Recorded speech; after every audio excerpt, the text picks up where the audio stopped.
মোৰ আন এটি নতুন ভিডিঅ'লৈ আপোনালোক আটাইকে স্বাগতম, লগতে বহুত বেছি মৰম।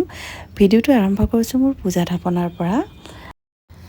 আমাৰ দৈনন্দিন জীৱন কাৰ্য ভগৱানক এটা প্ৰণাম কৰিয়ে আৰম্ভ হয়, নহয়নে বাৰু? সেইকাৰণে মই মোৰ ভিডিঅ'টো আৰম্ভ কৰোঁতে মই মোৰ থাপনাখনৰ পৰাই আৰম্ভ কৰিবলৈ চেষ্টা কৰোঁ। যা নহওক, আৰু এটা কথা ক'ব খুজিছোঁ, মইনো মোৰ পূজা ভাগ ৰাতিপুৱাই কেনেকৈ দিওঁ, কিমান সময় লাগে, সদায় ভাবোঁ আপোনালোকৰ লগত শ্বেয়াৰ কৰিম, কিন্তু কৰাগৈ আৰু নহয়। কাৰণ ভিডিঅ' কৰাটো ইমানো সহজ নহয়, ভ্লগ বনোৱাটো সঁচাই বহুত কঠিন কাম। আগতে ভাবিছিলোঁ ভিডিঅ' কৰাটো একেবাৰেই সহজ, একেবাৰেই উজু কাম এইটো, কিন্তু পিছত আমি যেতিয়া নিজে কৰিব ল'লোঁ দেখিলোঁ ইমান টান কাম ভিডিঅ' কৰাটো, ভিডিঅ' কৰি এডিট কৰাটো, তাৰপিছত ভইচ অভাৰ কৰাটো সঁচাই এটা বিৰাট কঠিন কাম বুলি ক'লেও ভুল নহয়। উদাহৰণস্বৰূপে মই মোৰ এই ভিডিঅ'টোৰ কথাকে ক'ব গৈছোঁ। এইটো হৈছে মোৰ টিফিন ভ্লগ, আৰু এই টিফিন ভ্লগটো মই বনাইছিলোঁ বিহুৰ আগতে। এডিট কৰিব পৰা নাই, সময় পোৱা নাই, সুবিধা মিলা নাই, সেইকাৰণে মই কৰিব পৰা নাই আৰু আপলোডো দিয়া হোৱা নাই। কিন্তু ভিডিঅ'টোতো মোৰ ডিলিট কৰিবও বেয়া লাগে, কাৰণ এইটো মই বনাওঁতেতো মোৰ বহুতখিনি সময় মোৰ গৈছে, নিজৰ পৰিশ্ৰম গৈছে আৰু নিজৰ সময় গৈছে, নহয়নে বাৰু?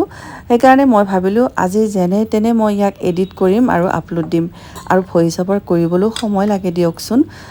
আৰু আচলতে কি হয় জানেনে, কেতিয়াবা মই ভিডিঅ' কৰোঁ আৰু সেই ভিডিঅ'টোৰ কথা একেবাৰে পাহৰি যাওঁ, কাৰণ লৰালৰিকৈ অফিচ যাওঁ যে, তাতে গৈ যদি কিবা কামত ফচি গ'লোঁ নহয় আৰু এইফালে ভিডিঅ'ৰ কথা পাহৰিলোঁ, পিছত আকৌ মনত থাকে যে মইতো ভিডিঅ' কৰিব লাগিব, কাৰণ অহাকাইলৈ আকৌ এটা নেক্সট ভিডিঅ' দিব লাগিব। তাৰপিছত আৰু এটা যেতিয়া ভিডিঅ' কৰোঁ তেতিয়া আগৰ ভিডিঅ'টোৰ কথা সম্পূৰ্ণৰূপে পাহৰি যাওঁ। পিছত যেতিয়া মই স্ক্ৰল কৰোঁ মোৰ নিজৰ মোবাইলৰ স্ক্ৰীনখন, তেতিয়া দেখোঁ যে এই ভিডিঅ'টো দেখোন আপলোড দিবলৈ ৰৈয়ে গৈছে। এনেকৈ মোৰ কেইবাটাও ভিডিঅ' এতিয়াও পৰি আছে মোবাইলত, এডিট কৰা নাই বা ভইচ অভাৰ কৰা নাই, তাৰ কাৰণে দিব পৰা নাই। আজিৰ ভিডিঅ'টো ঠিক তেনেকুৱাই, অকণমান দেৰি হৈছে দিওঁতে, তথাপিও আশা ৰাখিছোঁ আপোনালোকে অকণমান সহযোগিতা কৰিব, ভাল পাব চাই।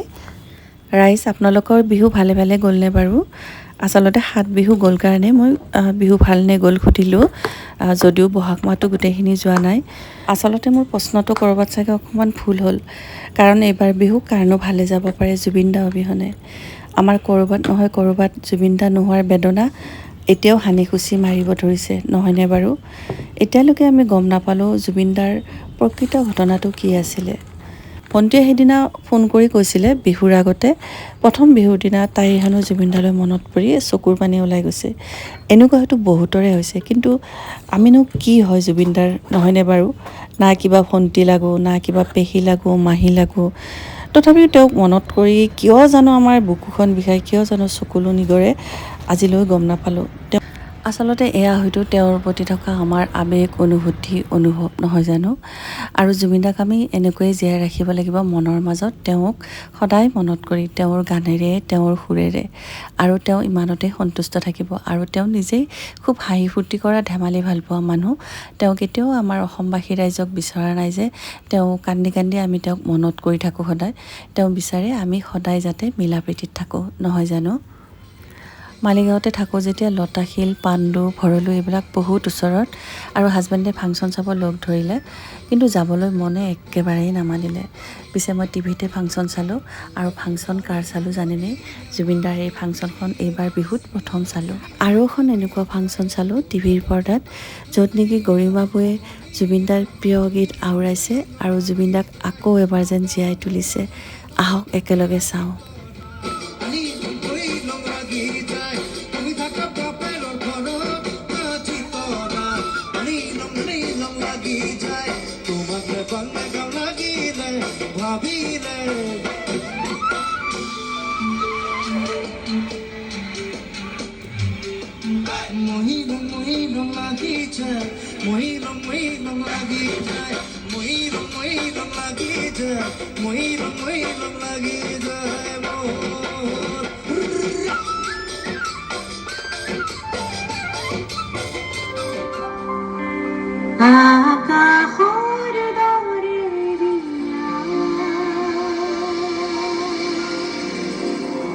হৰিহঁতৰ এই প্ৰজন্মই বিচৰা পৃথিৱীখনৰ কথা জুবিনে লিখিছিল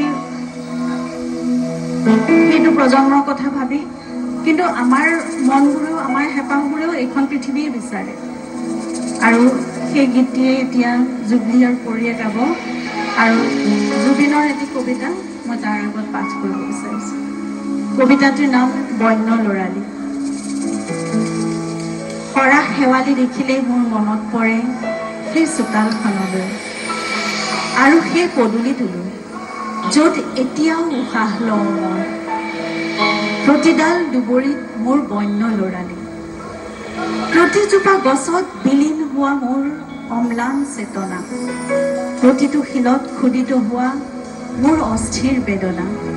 সেউজ পথাৰ, বাউলী বাঁহ, সমাহিত সোণালী ধৰিত্ৰী, নিখৰিত আকাশ, এজাক বগলীৰ জিলমিলনি।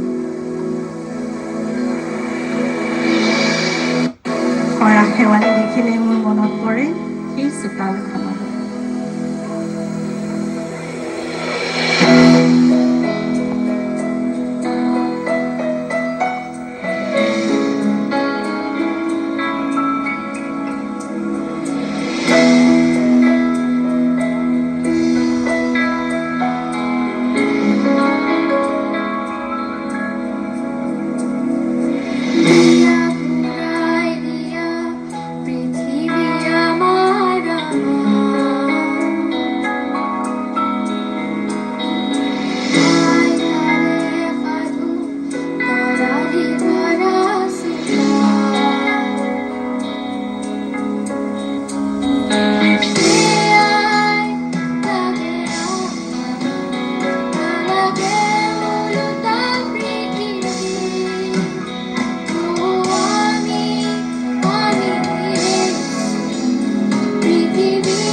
মোৰ বন্য লৰালি, এখন মুখৰিত আকাশ, এজাক বগলীৰ জিলমিলনি, কাউৰীৰ কাহ আৰু পাৰৰ গুণগুণনি, ধুনুক থানাক কাৰোবাৰ মাত, খিৰিকীৰে ভাহি অহা গুঞ্জন, অস্ফুট কথোপকথন, স্মৃতিৰে ৰাঙলী মোৰ বন্য লৰালি। সৰা শেৱালি দেখিলেই মনত পৰে মোৰ আকুণ্ঠ হে বন্য লৰালি।